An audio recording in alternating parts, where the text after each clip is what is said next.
I get there and I look around and there's just, it looks like I'm at the aquarium, just hundreds of these fish. I couldn't believe what was happening.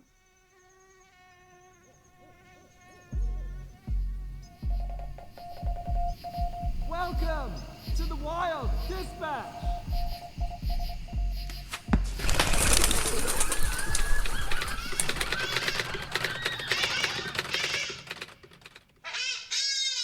Hello and welcome to another episode of the Wild Dispatch. I'm Robin and I'm back with more skills and stories from the wild. We got a little bit of a different episode this week. I am currently in South Africa and I am sat opposite Cayden Marquis in person, which is very nice. He's a very good looking man, so it's always nice to be sat near Cayden. But normally our conversations have been either through WhatsApp or on Zoom. So it's been a while. Dude, since January. Literally. So we're going to, since January, you're right. I was just amused for a second because Cayden seemed to have completely zoned out at that moment. He was like staring off into the window, out the window with like a distant thought of months gone by. I was thinking how you get that intro perfectly every time and you don't have to re-record it. Well, I don't know if we would call it perfect, but yeah, hopefully I think we're good. It'll sound good. So what we're going to do today is, it's been a year since we've seen each other, and I have been dying to hear some of these hunting stories that Cayden's got up to. He's got up to some mischief. He's been on the water, he's been under the water, he's been off in other countries in Africa, he's been in Namibia, he's been in South Africa. At the beginning of the year we were together, but other times he's been going off and he's been having some crazy experiences. So I've been hearing like the bare bones of the story, knowing that it's going to be better to hear the juicy details in person and we can just like get it all captured on a recording and we can share it with the world. So I'm excited, like now's the moment. Well, dude, I'm excited to hear your deer hunting, turkey hunting too. Yeah, we've both been busy. So yeah, it's a bit good stories to exchange. A bit of story time. Yeah, that's right. So we should probably start at the beginning of the year. In January, which I should clarify, in South Africa, in January, it is hot. It's actually Southern Hemisphere, so seasons are flipped compared to what the lifestyle normally is, or American life I should say.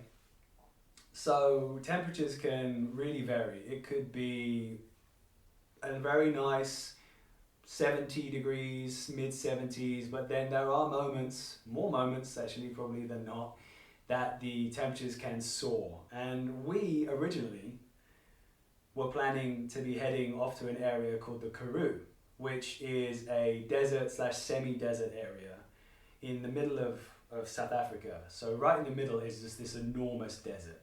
And it's an amazing place. I absolutely love it there. But it can get really hot and it's very dry. So we did have a hunt planned at the time for chasing Barbary sheep, which is like a type of mountain sheep. It's a dream hunt. And I was like really excited to do it. But the week that we were going to go there, it was a heat wave. And you don't want to mess with a heat wave, probably anywhere, but in Africa, not a good idea. Temperatures were 105, 110 degrees. And Cayden talked me into some sense, if I recall correctly. Well, the Karoo, there's no warthogs. So I wasn't too keen on spending a week in 40 degrees Celsius and not having a crack at a pig. So we changed plans slightly and went to Bedford, which worked out fantastic. So Bedford is a much further drive from Cape Town. It's about 8 or 9 hours drive. And it's over in the Eastern Cape, which is like the southeastern part of the country, which I'd never been to before. So I'm very grateful still for. In my opinion, the Eastern Cape is probably one of the bow hunting meccas of the world. Some of the bow hunters coming out of the Eastern Cape, walk and stalk bow hunters, I mean, dude, you have guys that have shot hundreds of warthogs. Like, and you've never even heard of these dudes. Yeah. Like legends in the Eastern Cape. And yeah, majority of it's walk and stalk, which is so cool. There's very few blind hunting, tree stand. So it's a special place, species-wise, terrain-wise. In my opinion, you can't beat it. Yeah. No, I mean, I don't know. I don't have a huge amount of experience for the 4 or 5 years that I've been hunting, but I do remember thinking as I was walking through the thickety landscape, the small clearings and the amazing, like, perfect amount of brush interspersed with clearings that exists in that area. I do remember thinking, like, this has to be like Shangri-La of hunting. It's pretty amazing. So there were a couple of moments in that hunt together that were really, like, interesting.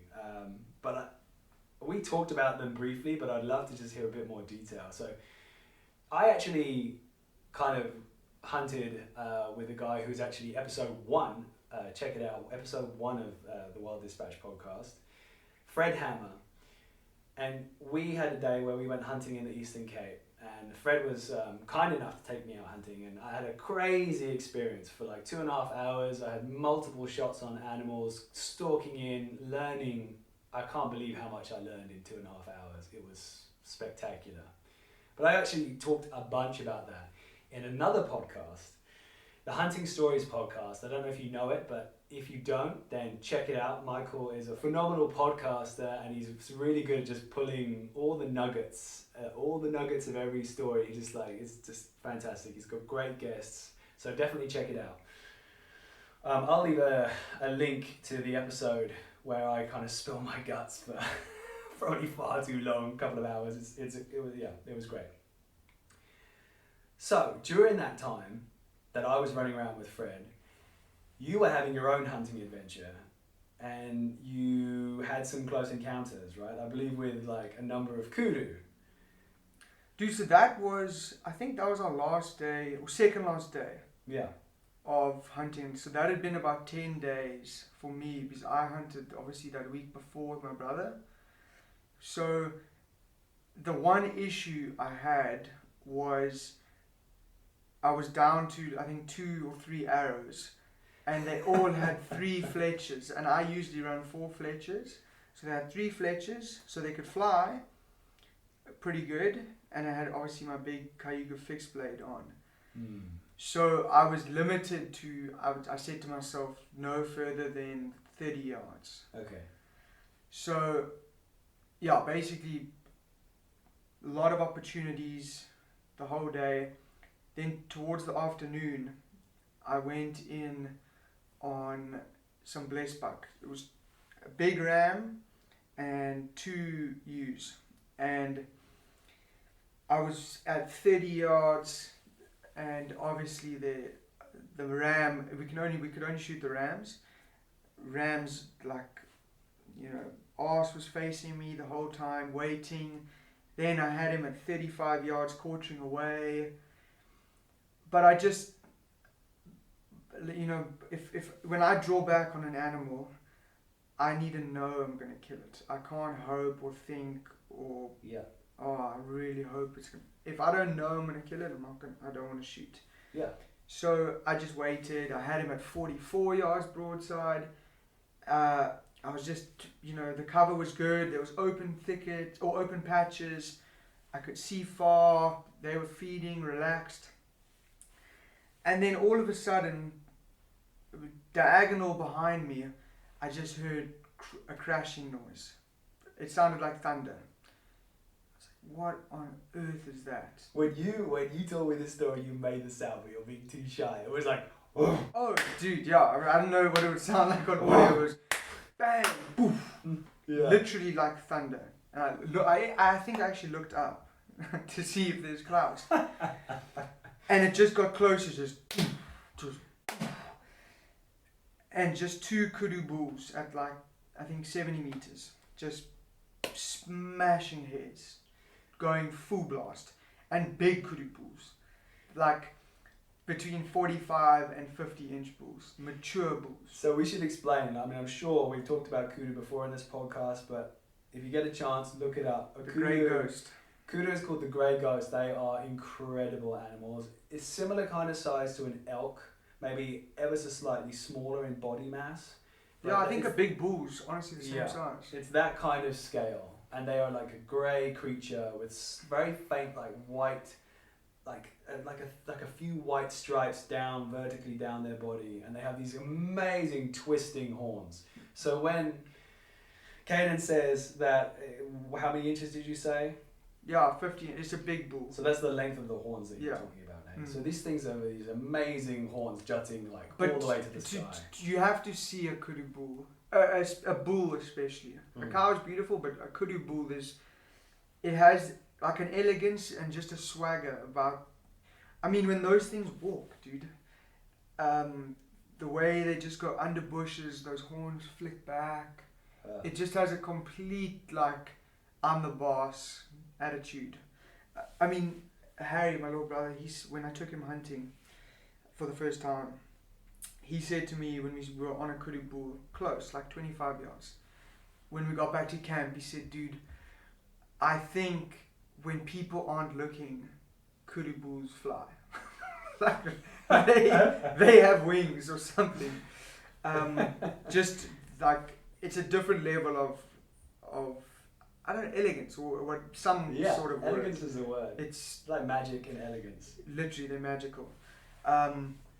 So I had these two bulls just blasting it, coming closer to me. Then another bull comes in. So now I've got 3 kudu bulls just having at it. Does another bull not come in? So I've got 4 kudu bulls just blasting each other, standing around. What you're sat like in the bushes? Yeah, so I'm literally just in shade, 50 meters from them, and they're just coming closer and closer to me. I've got blessed buck 45 yards, which I could have smoked if I had 4 fletchers on correctly or mechanical. You know, maybe my arrows would have flown a bit better. I don't know. But I was very content just watching these bulls. Then another bull comes in.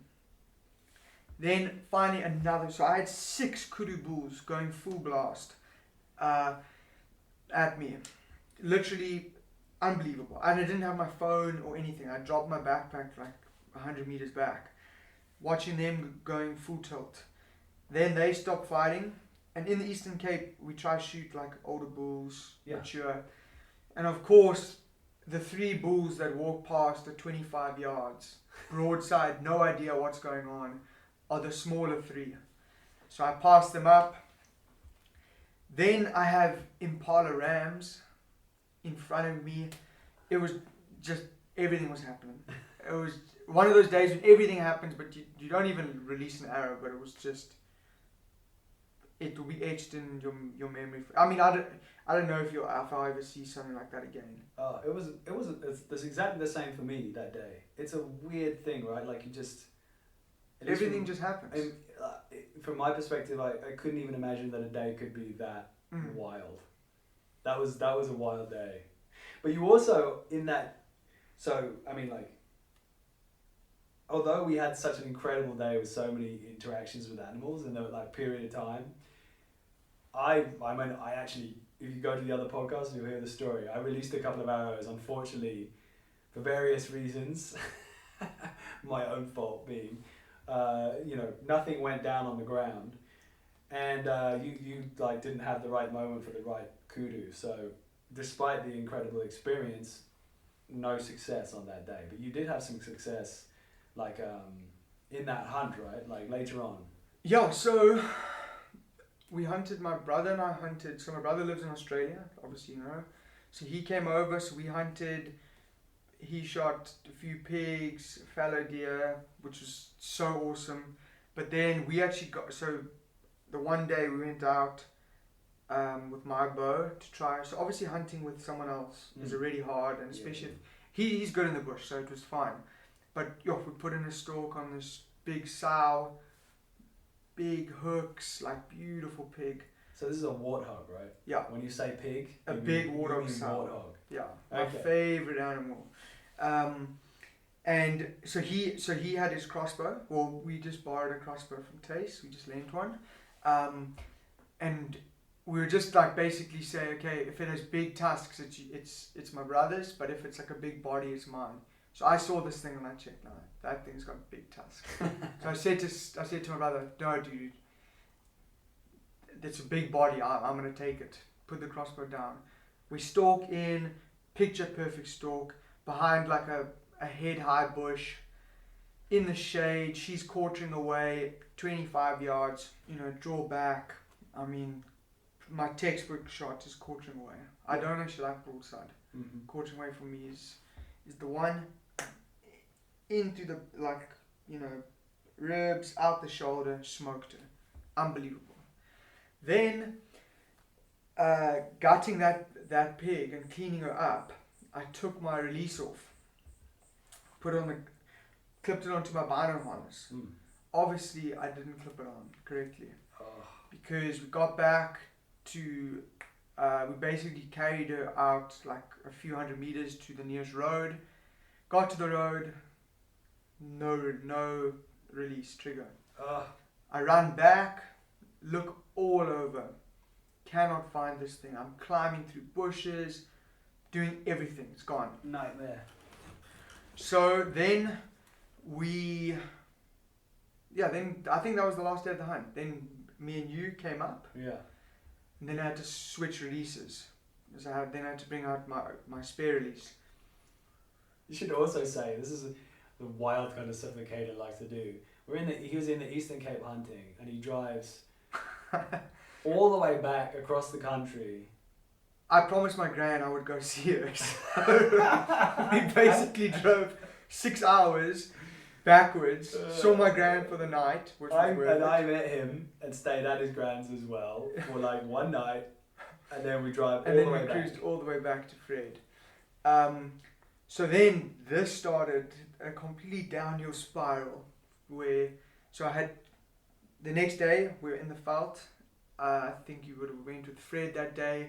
Anyway, it was a scorcher. It was so hot. Yeah. And I had this warthog sow, 20 yards, broadside, textbook shot, obviously, easy. Full draw, shoot, arrow goes back through a liver, like behind the lungs. And I'm like, how do I do that? Yeah. So obviously then I'm, blaming my tools.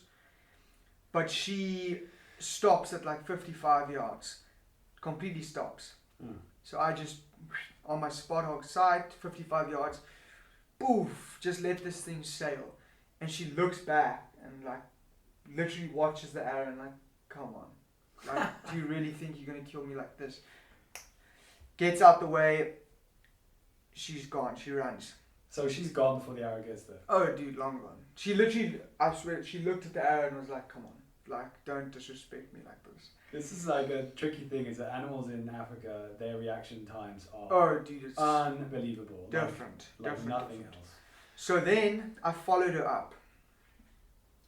And what do you know? She's lying down. She's gonna die. I mean, like, obviously I must have hit lung, obviously far back, but she was lying down. Got her at 25 yards. I don't even need to change my sight because I'm at 20 yards. Draw back and I release. And this arrow goes like a meter above her. And she is gone. Blasted. And if that happens on a warthog, you'll never find it. Yeah. Because that adrenaline kicks in, they're gone.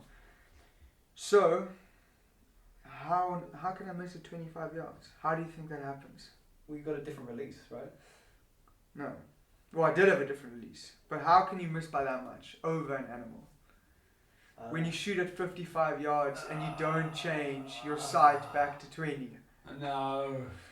So, yeah, I mean, the shot was on her shot. It was perfect line. Just a meter above her. So my sight was stuck at 55 yards.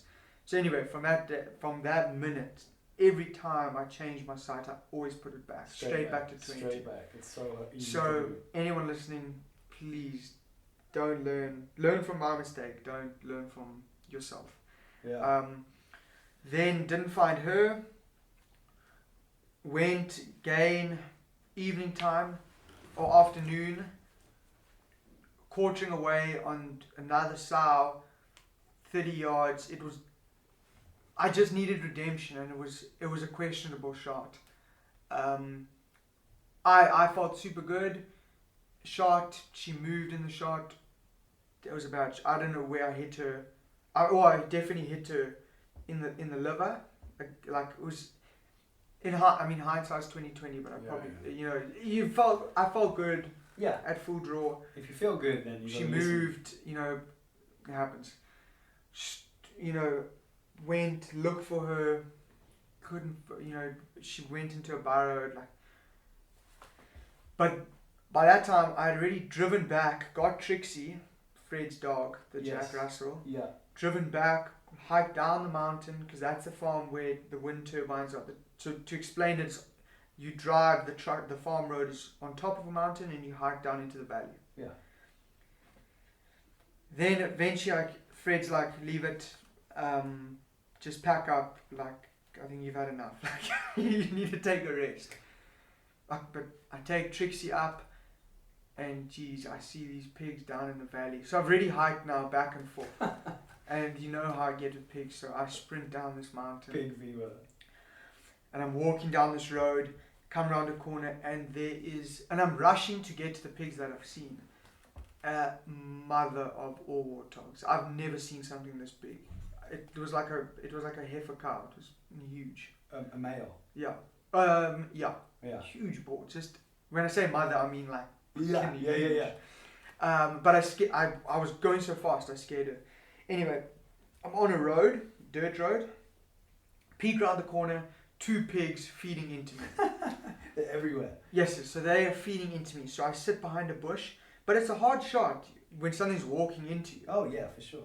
So I just hear this thing 10 meters away. I just draw back. She pops out, or he pops out at 5 meters, 6 meters. Just this tank.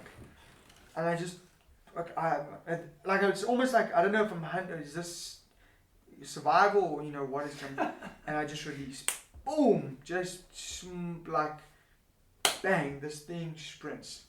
So now I'm like heart's racing. I look at the arrow, got a little bit of arrow, the back part of the arrow, and then I got the front bit of the arrow. Then I'm like, so it's broken. It's broken, but I'm like there's no penetration.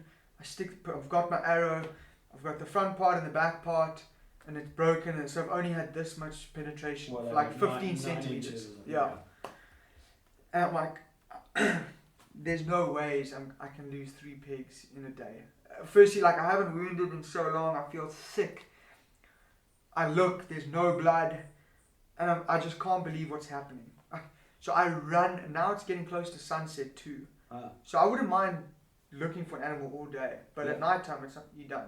Yeah. So I sprint up this mountain like full tilt, get Trixie, run, then I drive down, get the 4x4 stuck. So you can, I'm just like, what?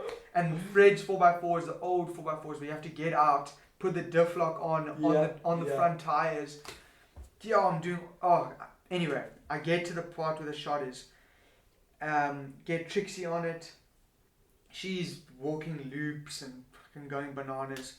But I had that feeling because when an animal runs and it crashes through brush. Yeah, you hear that crash. Like, I'm just like, animals don't do that. They dodge bushes. Yes. So I'm like, okay, let me just try something. We follow along the path, trying to get Trixie. She's looking all over. No, I'm like, come on, dog, just do it. Next minute, laser focus. Bang. I kid you not, we have 2 meter long blood splatters. Like, okay. But skid marks. Yes. So this thing was just chest down, skidding on just grass. Running with like just running full tilt. Yes, and I look up and this thing is just on its back, long gone. Then I get to it.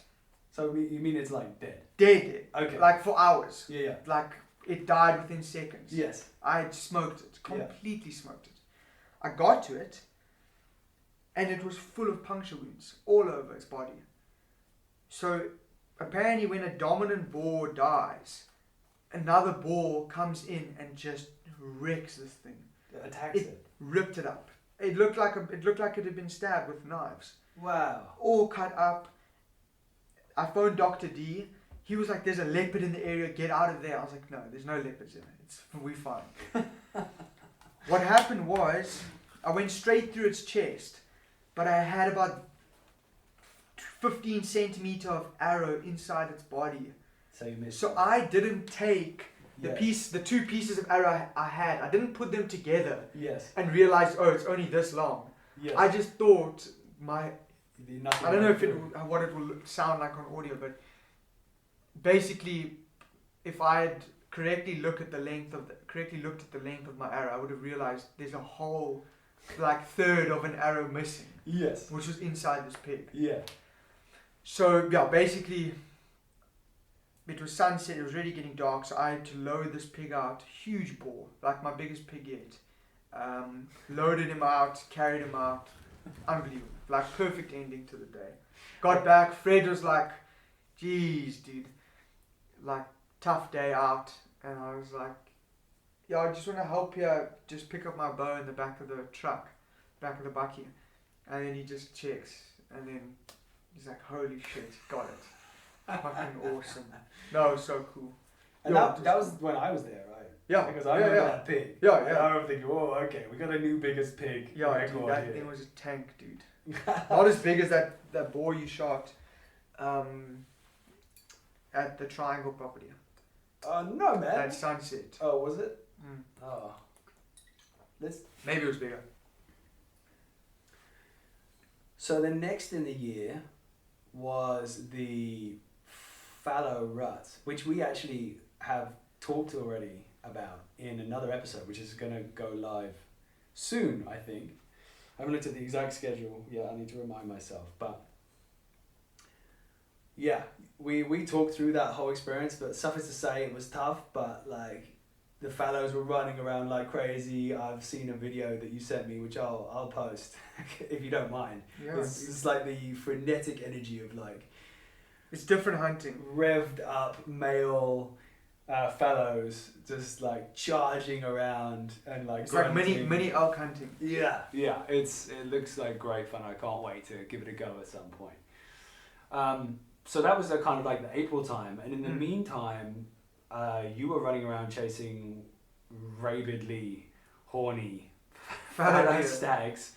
I was chasing turkeys for like, I don't know, my third Dude, season. and you shot 2, hey? Yeah, I got 2 turkeys, which is amazing. Like, it's actually, I feel like things are starting to click a bit more now, like with the bow. Yeah. Definitely. And like, so few people shoot turkeys with bows, especially walk and stalk. yeah, walk and stalk is just, I don't know, it's just so much more fun. Like maybe it's just that I hate sitting still for long periods of time, so that might be the main reason. But yeah, just going for a walk around in the woods and like the game, like learning. I did a bit more research, and I hope to do a lot more before the next season comes. But like learning a few like essential things like calling, but also making sure that you're at high ground. If you call a turkey and you're like below, they like having the high ground in terms of like, I don't know what it is, whether it's their gesturing, their posturing, and it's better, but like they're in a position of dominance and they like it there. So they're not going to come to you. It's unlikely that they're going to come to you that way. But if you're above them, you've at least got a better chance. So I learned some of those things and tried them, and it was amazing. They worked, like it worked, you know. Yeah, like, dude, evidently. I had animals that were like just coming into me, and I was like, oh, this is what's supposed to happen. But like I tell you, when a turkey is like, Wait, let me interrupt. Let me push pause. Yeah. Sorry. I don't know, in between thought. Just sort this out. Sorry. it's all right.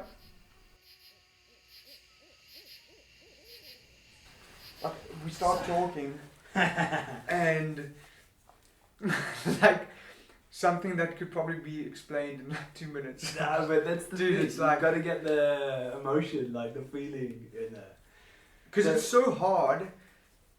Is it recording? Yeah. It's so hard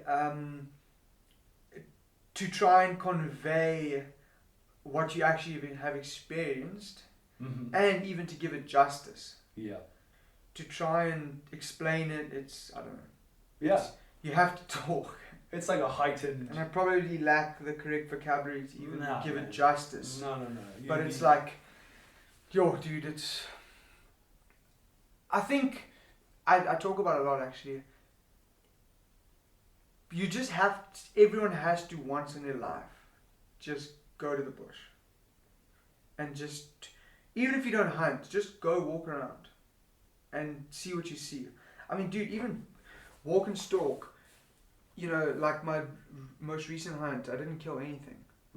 But just being in the bush, in the veldt, I mean, you'll have like a tortoise cruising by. Yeah. A cool bird. Yeah. I mean, dude, did I send you that video of the brown hyena? No. Did you see a brown hyena? So cool. Sorry, an aardwolf. An aardwolf, yeah. So cool. 30 yards, eating on an anthill. Is that like an aardvark? No, dude, it looks like a mixture of a jackal and a brown hyena. Okay. It's like a shaggy. It's not like a long-eared brown fox, but similar, bigger. like similar. Bigger, more. But they eat like ants and termites. Dude, so cool to see that. But we're digressing. Yeah. Okay, your turkey, dude. Do you wear? How do you wear your whatever that stuff is called? Yeah, you mean like the X-ray vision. electromagnetic? Yeah. It's called Hex. Your X-ray suit. So it's easy to be dubious about things, and I always like to try something out, and see what happens, and even if it's helping me mentally, in some capacity, then then that's it's the same thing as camo. Even if camo doesn't work for animals, if you for the believe hunter. Yeah. Sitka did that with testing. Apparently, part of their testing was, an element of it was the hunter's confidence in what they were wearing. Yeah. I don't know if you, I don't even think you were hunting when it happened, but there was a thing in South Africa with blue camo. Really? Yeah, it was like a big thing in like. Blue is supposed to be like one of the worst colours for. I don't know. They said it was animals can't see blue, so like 2009. That's so funny. Yeah, it must have been like 2009. It was like blue camo was like the thing. Oh, everyone was like, this is. All the bow hunting magazine was advertised. It was like, this is what it is.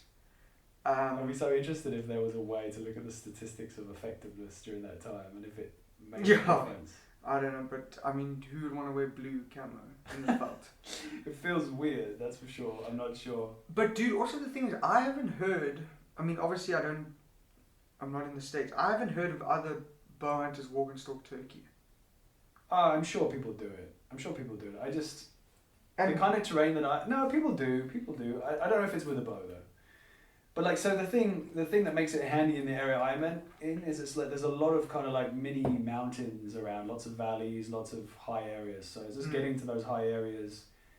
I had times, like one amazing stalk that like I hiked a steep hill all the way up to the top of this hill, and it was a little bit early, I think, and the turkeys weren't really fired up. For whatever reason, I think it was, some people told me it's because the winter was so heavy. So they basically rut. Yeah. That's what they're doing. They're rutting at that point. And they're just going bananas. That's when they're gobbling, yeah.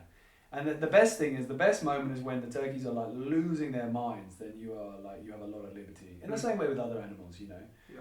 But that talking game is really fun, and I remember that time I got to the top of the hill and I let out a few like calls. Just from your voice, you don't have like No, I have a mouth call.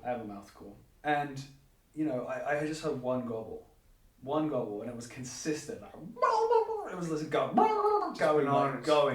bananas. But the trouble was, it was like 2 miles, 3 miles, so what, between like 3 or 4 k's away, and it was on the whole other hill, like in another side of the same like drainage. So after a while, I was like, I gotta go check out this guy. There's no one else around. So I hiked all the way down, all the way around. It took me like an hour and a half, 2 hours to get up to that area. And the funny thing was, I got up there and I called, and immediately, wow, the guy was going crazy, and he was right there, and it was like he was coming to me. So I like sat down in the best cover I had. I was waiting. Waiting patiently. Didn't hear anything. I just shut up because that's what I've heard. Is just be quiet now. They're coming, and I didn't hear anything for a while. 15 minutes. It was super quiet. I didn't see anything. Nothing And you just was sat coming, there? And I was sat super quiet, like trying to be still. Running around. Where are these things? Well, the trouble is with turkeys, it's like as soon as they see you, it's game over. Done. Their eyes are like Apparently their got head ridiculous is an vision. insane periscope, so Yeah. you can't move. You just don't get a chance. So you just got to be still. And the funny thing was, I buckled at the last second. I buckled and I let out like just a tiny little like, and this thing really blew my ears out. Like, it was just like, and it was right next to me. What it had done, and this is probably a common behavior, but it was new to me, so it blew my mind. It had circled around and it was like right behind me. The thing came out into the clearing the other way, and I was there, sat under a bush with my bow like in my lap, pointing entirely the wrong direction. And this turkey is strutting like around me, and I can see it. I'm looking in the corner. Just of my a single eye. male. Single male. What is it? A gobbler. Big one. What is a male called? Is a gobbler, and the thing had a double beard, so they had this long feather from its like neck. And it was a long one, but it had the double. So I knew what it like. I recognized that beard. I was like, oh, look at that double beard. That's tasty. But I wish I could shoot this thing. But I am like pinned. This thing is like looking in my direction because they have like. Oh, sonar. because you called for it. So I called it. It's like no. holy shit. There's a horny hand around. Yeah. In this direction. And I just can't move. So you should have actually not called. Well, the thing is, even like where I called from before, like It when would have known it the was direction. like a couple of 100 yards away, it knows exactly where I am. It knows. But that last call maybe like made my life harder. So I was there pinned, and I was just amused. Like I wish I had a camera, because this thing, and when turkeys are really close, I'd never heard this before until like that day. There's this thing called like spitting and drumming. And it's, okay, I'm trying to imagine, like, it's strutting, it's like its wing feathers are like jutted out like this, like super expressive. Yeah. Its bottom feathers like dragging on the ground. But there's this crazy noise. It's like a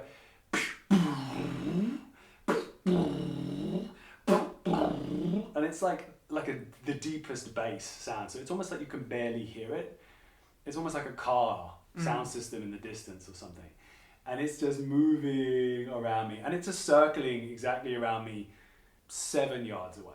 And I'm like kind of trying to not laugh because it's so ridiculous. Dude, I mean, that thing's bigger than like a Steenbok.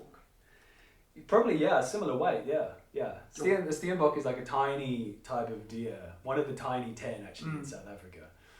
Yeah, it's a heavy thing. It's a big thing, yeah. And so I was just pinned, and it like after a while got a bit confused, and then started to walk off, was drumming less, and just as it went behind a bush, I was like, this is my moment. So I like flipped around on my knees, drew back, and it just saw, like with its periscope eyes, it saw like through the bush and just immediately flew, like bam, gone. I lost the chance on that one. But that was the one that really stuck in my mind. And that double bearder. Wait, so you don't get it? I didn't get that bird. Dude, I thought this was a happy ending. No. And the funny thing was, oh my days. A week later, I was like calling a bird loads, having a back and forth, and it would never come to me. And this is on like another side of the valley.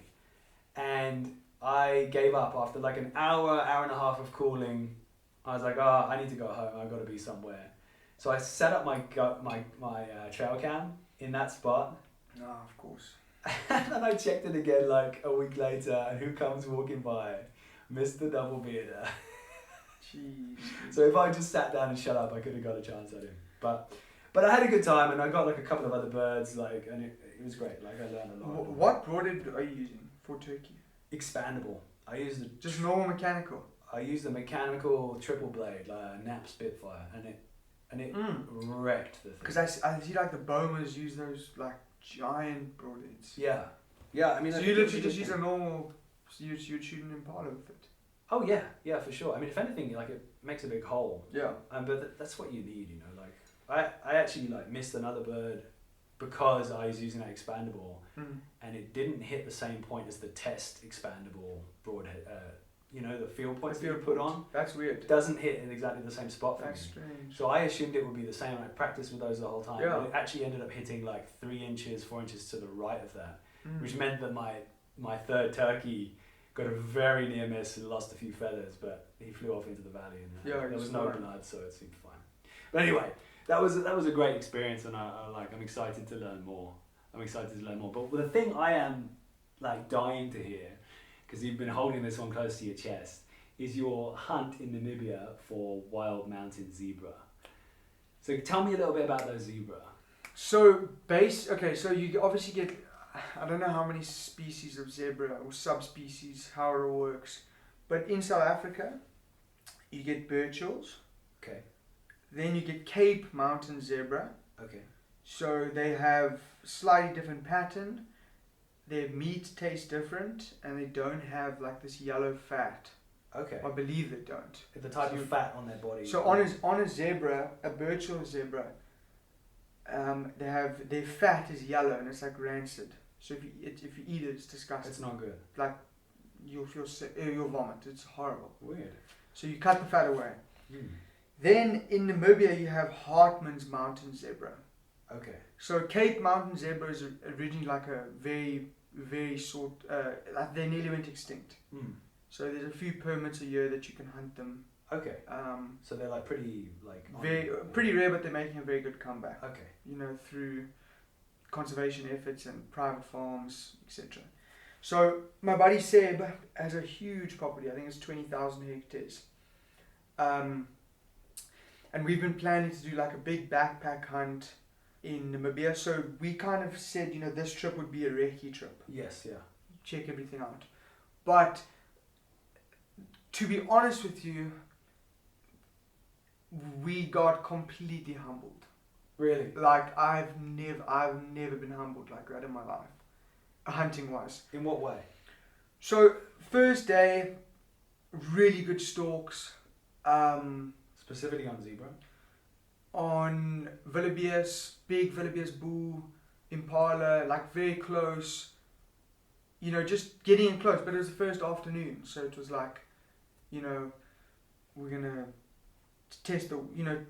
It's whenever things go good on the first afternoon, it's like, it's gonna happen. Yeah. So to explain the farm, it's massive property. But what we noticed at the end of the hunt, basically, to summarize the terrain and stuff, is it's extremely flat and very few copies to glass. But when you're on top of like a small little hill mountain, you cannot see anything. It's impenetrable to look in. So poor visibility. Poor visibility. You have to walk and bump into animals or see them from a distance. Then if you can see them, they're in a spot where there's not enough cover. Yes, yeah. Then if there is a lot of cover, it's on a riverbed. But when you get down into the riverbed, it's super open. So there was so basically, we had to try kill or hunt. I think 2 zebra. They needed some wildebeest gone. For just too many. Yeah, culling, like conservation. Yeah. So the first afternoon after not getting anything, went and sat in like a elevated hide over water. Okay. And literally, dude, impala came in, and I was with the farm manager, who's never bow hunted before, and he was, when you see animals that close, I don't think you've ever hide hunted. And hide hunting is very popular in South Africa. Yeah. Just because of how flippin' tough it is to walk and stalk. Yeah. It's very effective. Dude, this impala comes in, and he is shaking. I mean, I'm shaking as well, because walk and stalk, you prepared. You can see the animals. You're walking. You're preparing yourself. Whereas hide hunting, you look up and it's just like action. It's right here, dude. He doesn't know what's going on. He knocks the radio over. Radio smashes on the floor. This thing bolts. He's like, dude, I'm so sorry. I don't know what happened. Anyway, we just chill out. I'm like, dude, don't worry. We just chill out. A whole huge herd of zebra come in. perfect. Like for me, it's a new species. Of course, I want to get a walk and stalk. Yes. But I mean, essentially, we're there to recce for our proper big backpack hunt, as well as we need to cull animals. The carrying capacity. There's 500 zebra and they're supposed to have 400. Like that sort of numbers. And also, you need to get some meat in the freezer. Yes, exactly.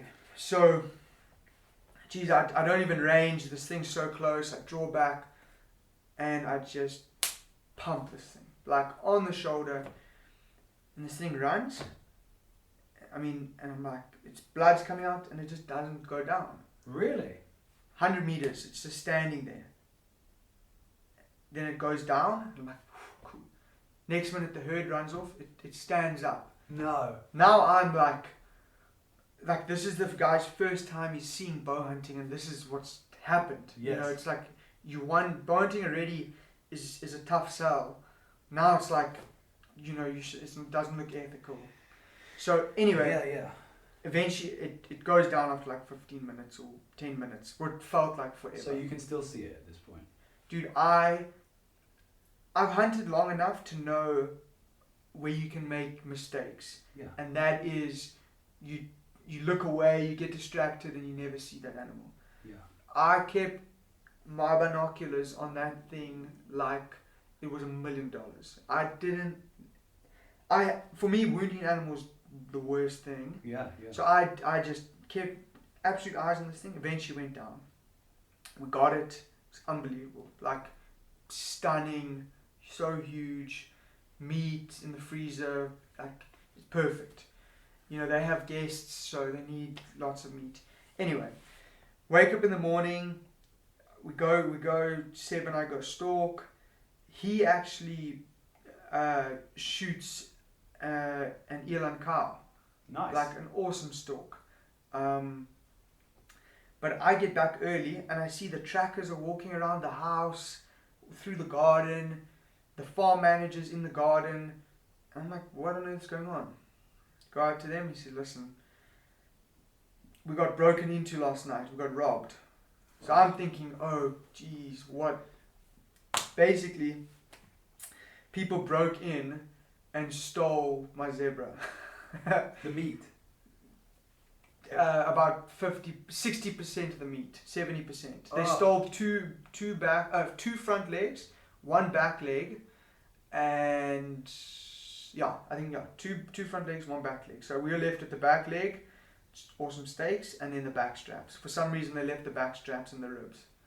So we ended up getting a good amount of meat, but to highlight the hunt, it was tough, dude. I mean, I walked the whole day from area to area, and eventually it was just like what we realized is like they're not spread out. Yeah. So I walked for hours, didn't see anything, put my guard down, walked around a corner, and I had herds, and then spooked them. Oh. So, I've got to say, it sounds amazing. As soon as you told me mountain zebra, I was like, okay, you have my attention. I've never even heard that. I didn't know that was a possible thing. It sounds so tough, but also so tempting. I'm like, kind of really want to go and experience how hard it is. Dude, Seb had a mountain zebra 45 yards, full frontal. Okay. He was keen, and then the one tracker was with him, and the tracker was like, no. But in hindsight, he should have blasted it. Because a zebra is bigger than an arrow. Yeah, no, he would have smoked it. It's like he would have. I mean, it's like 1,000-pound animal. Yeah, he would have buried that arrow. So into you its just heart. get it in that pocket, in the front. No, there's an area in the front of these some of these bigger animals where you can shoot. And if you slip an arrow in the right place, there's a little bit higher risk, because you could hit collarbones and shoulders and things. But there's a lot of arteries and veins and all kinds of stuff in that frontal section. So if you get an arrow in there, it's going to be very, very fatal. So you're going to go back? Definitely. You figured out water sources and all that kind of stuff, because it can be pretty... Yeah, so what we'll do is we'll drop off like 20-litre drums at different spots. Okay. But it was a very good thing that we did that recce. Yeah. Because we would have been in shit street. Yeah. If we didn't.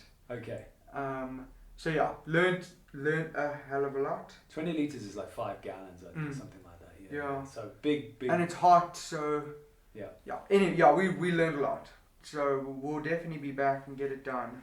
Yeah, well, I mean, you got it done already, but you want to get that walk and stalk. Yes, yeah, no, dude, yeah. For me, that was a hunt, but walk and stalk's what I'm about. Yeah. No, I mean, there's always, the sense of achievement's always like a little bit more, isn't it? So, like at this kind of time, I was hunting blacktails in California, and at that time it's super hot at that time of year. Cooking, And so it's a pretty thankless experience. Well, it's amazing. What am I talking about? I'm talking absolute crap now. It's amazing. You know, you're like lusting for hunting at that time of year, and you're out and it's sweaty and hot, but it's great. So I was actually lucky enough to get a buck on the opening weekend, which blew my mind because I had no expectations. Yeah, dude, when you sent me that photo and the videos. Yeah. Yeah.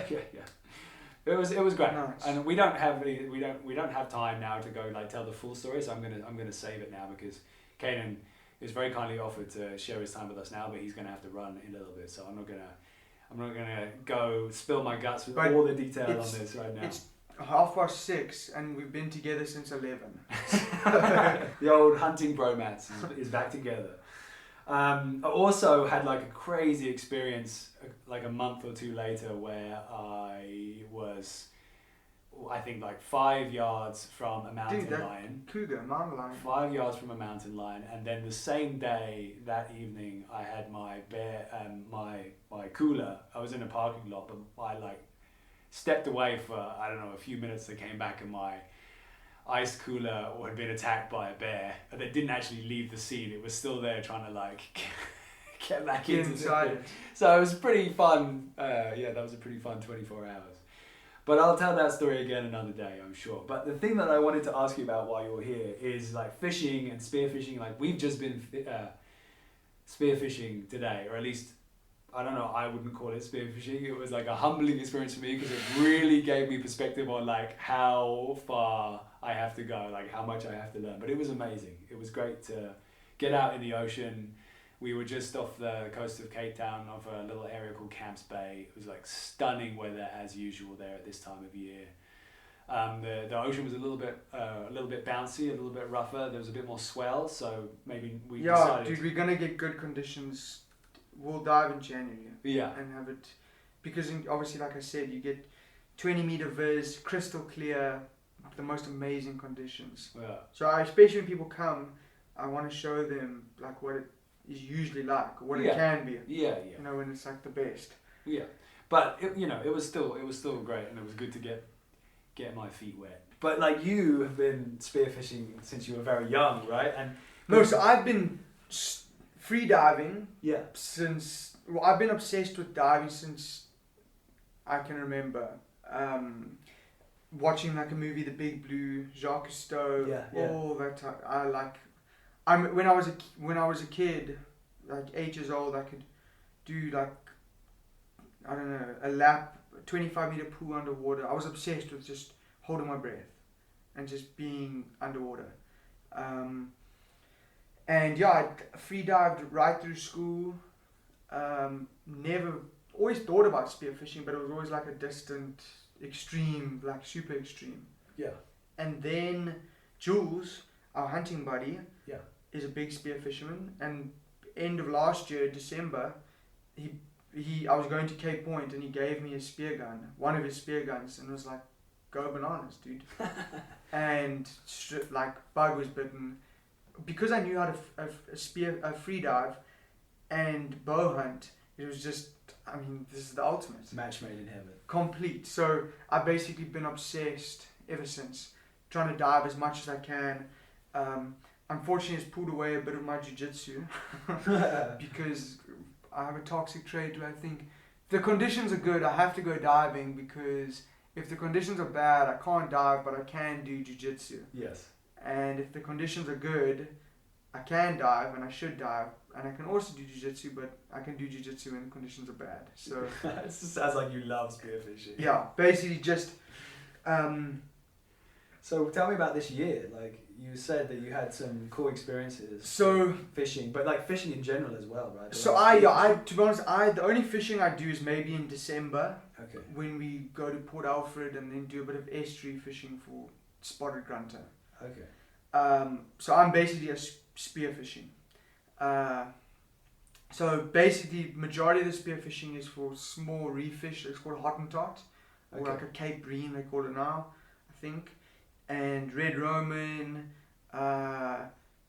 Japjaw, John Browns, Sweet Lips. All like we don't get like the megas because our water's so cold. We don't get like, and probably a bit fished out. Yes. We don't get like the huge species of pelagics and that sort of stuff. But we get yellowtail. So my goal this year, I don't really set goals, but something I wanted to do was get a yellowtail. Okay, and a yellowtail is not like it's a kingfish. It's a kingfish, and it's got little, like literally just a yellowtail. Yeah. Okay. And like a yellow bod, like it's a very cool fish. Yes. So in June we went out on a boat and literally followed these birds. And because of bow hunting, I know when the time happens, you have to go. You have to be ready. Yes. So I had my mask on. I was fully kitted, ready. As soon as the guy said go, I was in. I can follow these birds. I went under, and I didn't realize the water was 70 meters deep. But there was there was stuff in the water. So I thought, I've already hit the bottom. I've hit the reef. Yes. It wasn't a reef. I was just, 10 meters deep. I get there, and I look around, and there's just, it looks like I'm at the aquarium. Just hundreds of these fish. I couldn't believe what was happening. I just lied. I was like, do I even aim? What do I bang, just blast this thing. Perfect shot, broadside, vitals. I swim up. I'm pulling this. I'm screaming to everyone on the boat. I was like, I got one. I got one. Then they jumping in. My buddy, Nick Mudskipper, he finally gets in. So now 3 of us that have already got in have got these things. Yes. Nick Mudskipper and my buddy Chaz, Michaels. They sitting on the boat, fucking fiddling with their mask, like spitting in their mask, getting it ready. Like these oaks get in, and the school's gone. No. We get back on the boat. We're trying to find. Anyway, it was unbelievable. Like we got these fish. Actually, we're on the boat now trying to find these things, but these 2 oaks who were too slow.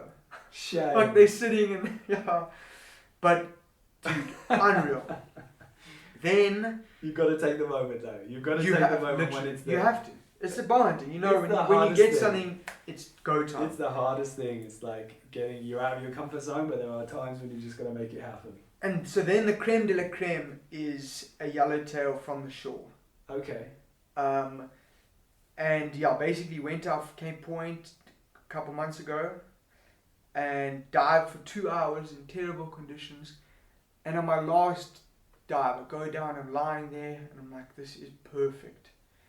And what do you know, this huge yellowtail swims up to me, turns away, and I'm like, this is my only chance. Like, we're getting out after this. So we've swum from the shore. Dude, I shoot this thing through the back. I come up. I'm like pulling it up, inexperienced. I pull my knife out to stab it. Yeah. And I reach down to grab the tail, and the spear just pulls out. Oh. And this thing is gone. No. Gone. So that's haunted me ever since. Oh. Yeah, it was terrible. Oh, it was heartbreaking. But I'll get another one. The one that got away. Then the latest thing was we went on a tuna charter to spearfish yellowfin tuna. Okay. Which is like the big boys. Yes. That's like further offshore, right? Like so we were 70 miles off K's Cape or Town. miles? 70 nautical miles. Oh, 70 nautical miles. Yeah. Wow. I don't know how far that is, but it was far. In miles, that's what? I don't know what a nautical mile is. I think it's nautical mile is 2,000 meters. So 2 Ks. A mile is 1.6. It's 1.6. So it's far. No, it can't be 100. So it's 20% further. Yeah. Than 70. It was far, dude. So it's 85 miles basically. Yeah, that's far. 85 normal. Or it was 70 Ks. Anyway, it was hell of a far. It's far. Either way, far. it's far. You it's don't see land. You see tips out. of mountains, but it's far. It's a big day out. And basically the fish didn't cooperate. like so you chum for them and they come to come between 10 meters on the surface, and then you get in and you line up on chum and they swim by. So you're not trolling at this moment. You're not pulling. No. You're not pulling lines. No. You stopped. That's so interesting. That's different to how we do it over in America. So anyway, yeah, we tried, and these fish are just so shy. Sometimes they're like that. It's an animal. It's like different. Yeah, they don't want to come up. But yeah, we managed to get them rod and reel, which was an unbelievable experience. So some of you were trying to spear. So we were trying to spear, but ultimately you want to come back with fish. Yeah. So we managed to hook. Yeah, no, I didn't 2 realize. fish. So you actually went out there with chum to try and spear them in the first place. That's the goal, but you go out with rod and reel too. Just as a backup. Yeah. And yeah, dude, hooked 2 fish, the guys reeled up. Then it was my turn, like if it bit, it was me to reel up. Yeah. But it was like 10 minutes left. And I was like, oh, come on, like I've gone on this other bow hunt for a few days, got nothing. Now I'm going on this tuna thing with nothing. Next minute, like berserker. Jeez, I get on the rod and you like strap in. I'm trying to reel this thing up with my arms. Yeah. And the oaks are like, just stop. Like you can let go of the rod. So I'm trying to fight this thing with my arms, and they're like, you're gonna burn out. Just forget about it. Yeah. Yeah, so I fight this thing, reel it up, like 40 minutes, dude. It was crazy. From catching like spotted grunter, like a little like 1 kilogram fish, to this thing. Yeah. And then I'm thinking when I'm reading it up, we've landed 2 fish. Surely there's a percentage that you lose a fish. So I'm like, you don't want to be thinking that. Yeah, dude, I'm reading this thing. Eventually it gets close. I'm like, get him, like gaff it, like get him. Got him on the boat, tuna secured, like, and yeah, dude, sashimi for days. It's just awesome. So good. So good. So how long did it take you to bring it up? 40 minutes. 40 minutes. Yeah, dude, it was crazy. That's a workout. Wild. No, it was nice. My back was like, yeah, it was a proper workout. Did it run much? Dude, the moment you get it close to the boat. Came to the boat, gone down 10, 15 meters, like, it was crazy, dude. Insane experience. I'll definitely do it again. 100%. So next year, May, I'm going to do a charter where we go out for the night and sleep there. Oh, cool. And then just then the whole day. Hit it first light. Yeah, that's exactly. No, dude, it'll be awesome. I'm going to set it up. Yeah, that's going to be very cool, man. No, we'll do it. Me and Jules. Well, thanks for sharing your year, man. I was I've been dying to hear this, so it's so good. I wish we had more time, dude. I think we must record again when we see each other in Jan. Yeah. Go into detail. Yeah. Okay. But yeah, we can. We can talk more. But that was amazing. It was for me. It was great. Like, I still got a couple of stories in the pocket, but we can share those another time later. But yeah, thanks, dude. That was awesome, epic. Dude. I feel always good. Excited. Hopefully, I'm definitely getting a bit more hunting in. Not before the end of the year, but early on next year. So. Yeah, it's been an amazing year, I have to say. Has been, dude. It's been a great year. It's been a long year. It has. But successful. A lot of good times out. I mean, think about how much you've improved as a bow hunter. Well, I know I have. Oh, for sure, yeah. It's wild. Yeah, I can't really quantify. I feel like every time I come to South Africa, I become so much better each time. Leaps and bounds better, dude. Yeah, it's amazing. Well... Awesome. Thanks, dude. Thanks again for your time. Always and a good time. Yeah, and enjoy the rest of the year.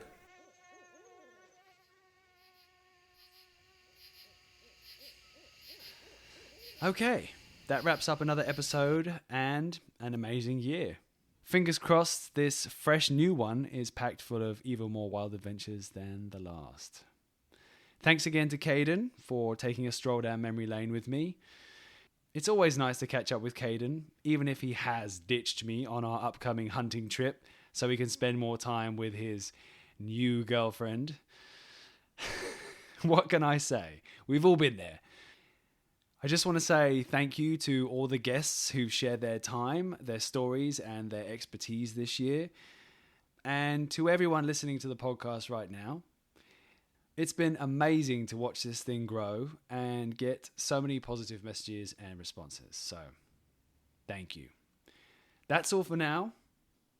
Happy New Year, and until next time.